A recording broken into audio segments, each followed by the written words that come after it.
BJP ने सम्राट चौधरी को बिहार का प्रदेश अध्यक्ष बनाकर कुशवाहा वोटों को साधने की कोशिश की है।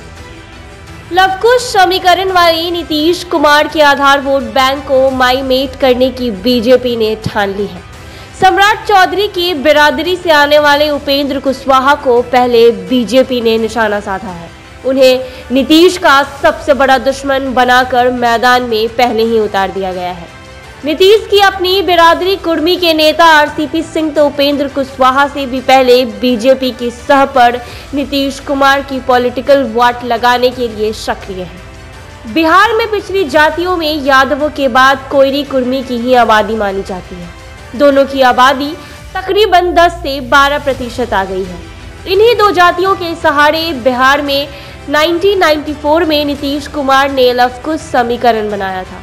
उसके बाद से ही नीतीश का उत्थान भी शुरू हुआ और 2005 में वो सीएम की कुर्सी तक पहुंचे। सम्राट को प्रदेश संगठन की अध्यक्षता की दायित्व सौंपकर बीजेपी ने नीतीश की जमीन खिसकाने का सबसे बड़ा अस्त्र चला दिया है। आपकी फिटनेस का राज क्या है? एशवेल रस, ये एक ही बोतल में है। Stress, weakness, acidity, obesity, hair fall, skin की हर परेशानियों का एक ही हल। एशवेल life, diabetes free life.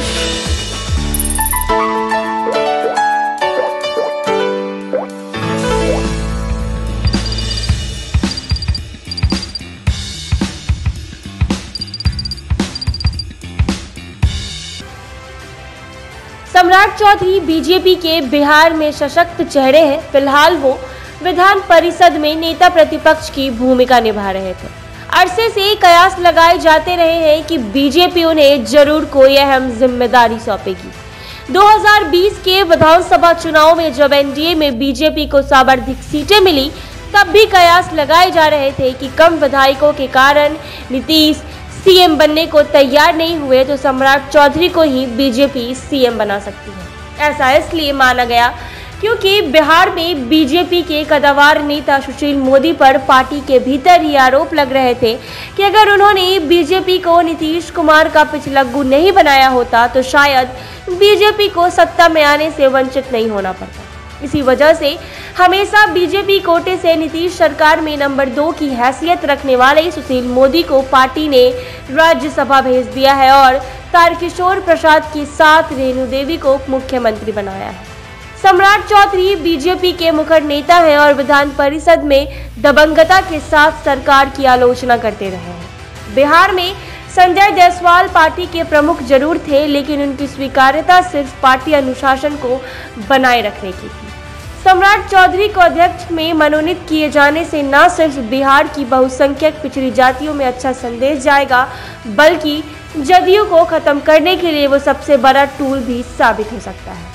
Lavkush समीकरण में 5-6% कुशवाहा वोटर है तो तकरीबन इतने ही कुर्मी वोटर भी हैं। बता दें कि बीजेपी ने लवकुश समीकरण को ध्वस्त करने की दिशा में सुनियोजित तरीके से ये फैसला लिया है। बीजेपी मानती रही है कि आरजेडी के यादव मुस्लिम समीकरण को तोड़ पाना मुश्किल है। खराब हालत में भी यादव वोटर अपने नेता लालू यादव का साथ छोड़ने को तैयार नहीं है। साल 2014 और 2019 के लोकसभा चुनाव के अलावा 2015 और 2020 के विधानसभा चुनाव में भी अपवाद छोड़ यादवों के अधिकतर वोट थोक भाव से आरजेडी को गए। मुस्लिम वोट कभी आरजेडी तो कभी नीतीश के साथ बढ़ते पड़ते रहे। इसीलिए जातीय समीकरण के हिसाब से किसी यादव को साधने के बजाय 12-14% वोट को साधना बीजेपी के लिए आवश्यक था। इससे दूसरे अर्थ में कहे तो बीजेपी ने अपनी जगह बनाने के लिए अब यादव वोटरों और नेताओं को भरोसों की अग्नि परीक्षा से गुजरना पड़ेगा।